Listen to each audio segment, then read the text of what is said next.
So Trevor, a lot of people have got misconceptions about hypnosis. Can you explain some of those? Well, I think the biggest fear is losing control. Everyone's seen stage hypnosis, and it makes it look like the stage hypnotist is controlling the mind of the individual. But that's actually impossible. The only way that you can control minds is through brainwashing. And brainwashing takes weeks, if not months, to do. It costs an awful lot of money and usually involves elements of torture. Now, the reason why stage hypnosis works so well is because any form of hypnosis makes it virtually effortless for you to achieve what you want to achieve. Now, at the start of the stage show, the hypnotist will say, I only want volunteers to come up onto the stage who are prepared to play full out, be totally outrageous and have tremendous fun. So what happens is only your extreme extroverts go up onto the stage, and the hypnosis makes it virtually effortless for them to behave like total prats and entertain the whole of the audience. Right. Now, stage hypnosis can be highly entertaining, but it gives rise to this fear about losing control in hypnosis. I think a lot of people would worry about not being able to get out of that state, particularly if they're doing, maybe some hypnosis at home. Mm-hmm. So what would you say to that kind of fear? It's absolutely impossible to get stuck in hypnosis. They did some research about 30 years ago now with two groups of students, and one group of students were told to act as if they were hypnotised, and the other group weren't actually hypnotised. And then in both cases, in both groups, the hypnotist left the room and didn't return. Now, the people that were in the hypnotic trance, the genuine hypnotic trance, actually came round after about 20 minutes, realised the hypnotist was no longer there and just left the room.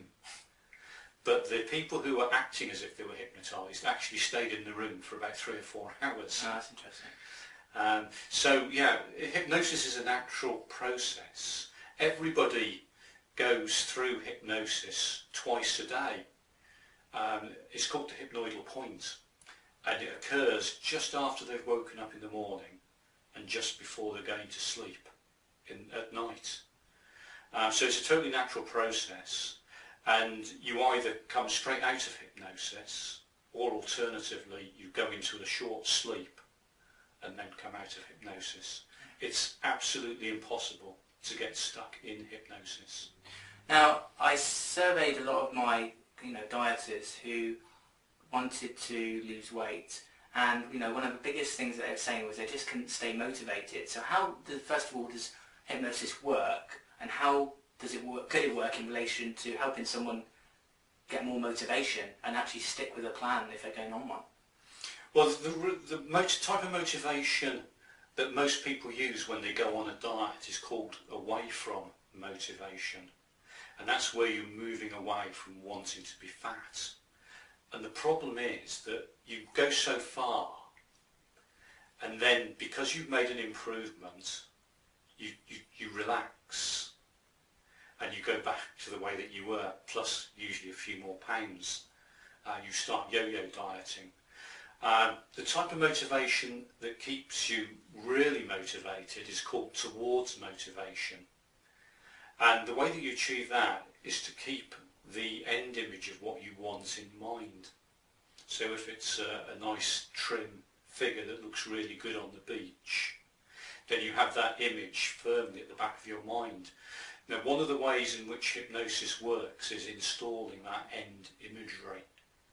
So you're always seeing yourself with that wonderful body looking fantastic in your favourite clothes. And I guess an alternative to that would be seeing it in magazines and things like that, and it doesn't always stay ingrained in your mind. With hypnosis, it's always there. It's always there, yes, yeah. That's right. And it's also, it's very quick results, isn't it? It can be very quick, yes, yeah.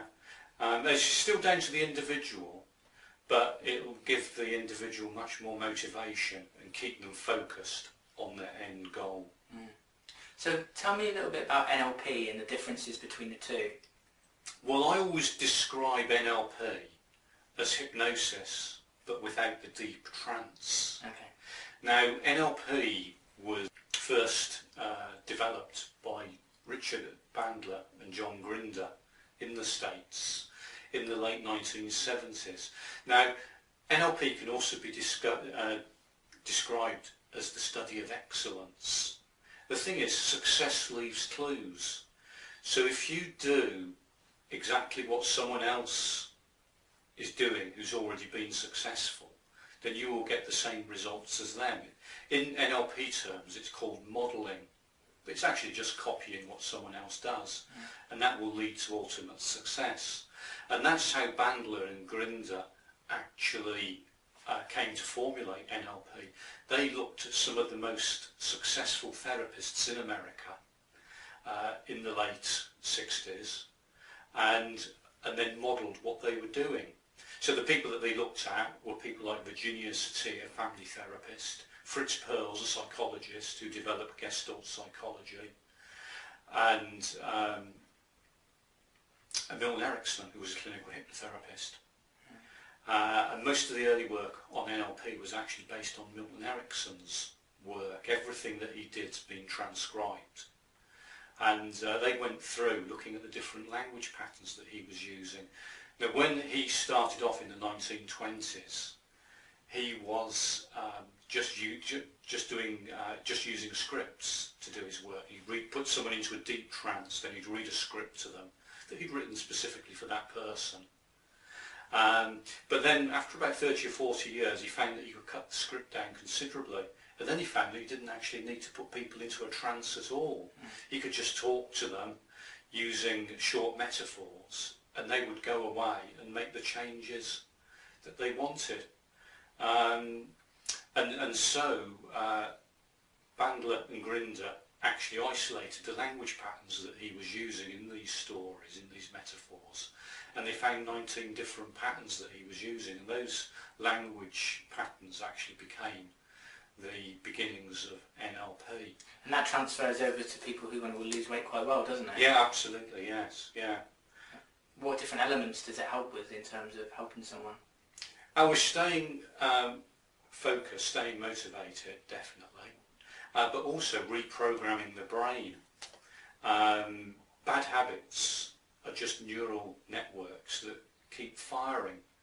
And if you can actually destroy those neural networks in some way, then they can no longer fire, and then you can instill new behaviours, healthy habits, to replace those old neural pathways. So if someone's watching who continuously reaches for cupboards and just can't seem to motivate themselves to go to the gym, or seems to go on a diet plan or healthy diet plan for a few weeks but then just seems to drop off, then it's about connecting these different pathways to be able to just stay motivated all the time, really. Yes, that's right, yeah. Yeah, fantastic.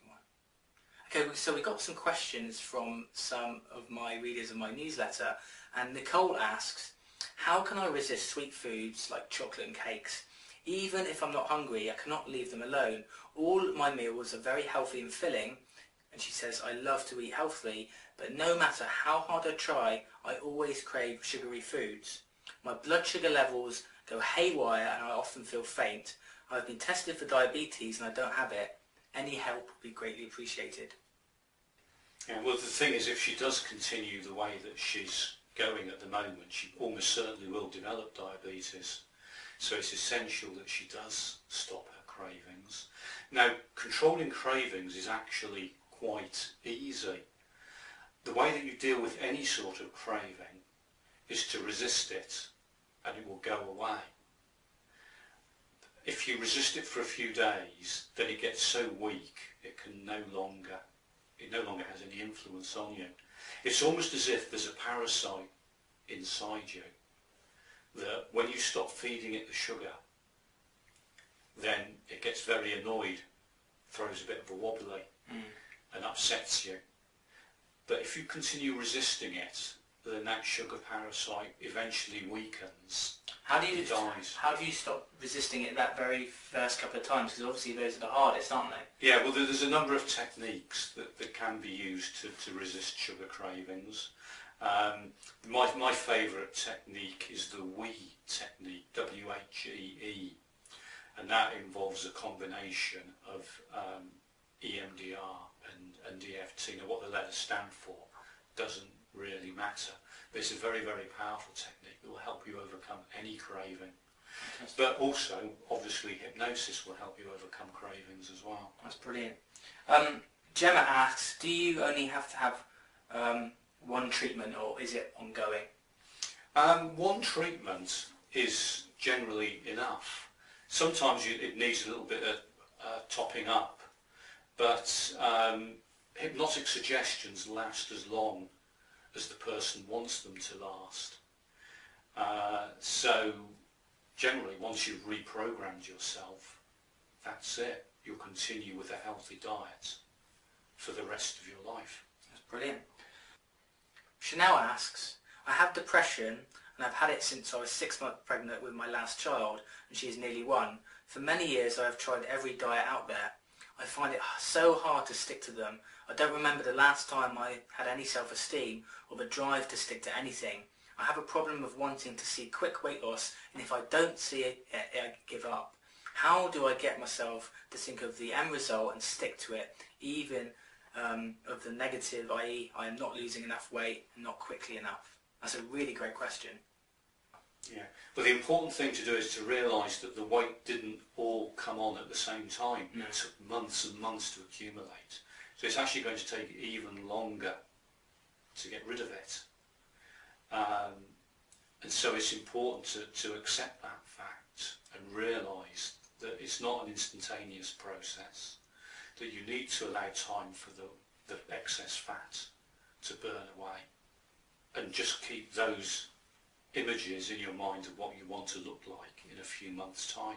I think a lot of people, don't they? They go on a kind of a healthy eating plan, but then they probably don't exercise, or they're exercising but don't eat healthy, or they exercise and then they go home and still eat bad because they think that they've exercised. So how can kind of NLP and hypnosis help with bringing it all together, really? It's just the question of developing new habits that you do on a regular basis, and that's relatively easy to do with NLP techniques and with hypnosis.